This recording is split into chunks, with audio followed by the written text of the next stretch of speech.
அசுரரை வென்ற இடம் அது தேவரை காத்த இடம்.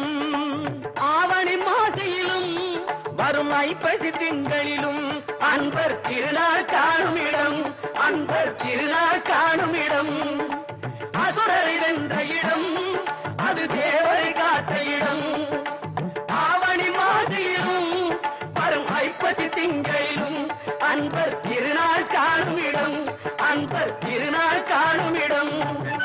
திருச்செந்தூரின் கடலோரத்தில் செந்தில் நாதன் அரசாங்கம் தேடி தேடி வருவோர்க்கெல்லாம் தினமும் கூடும் தெய்வாம்சம்.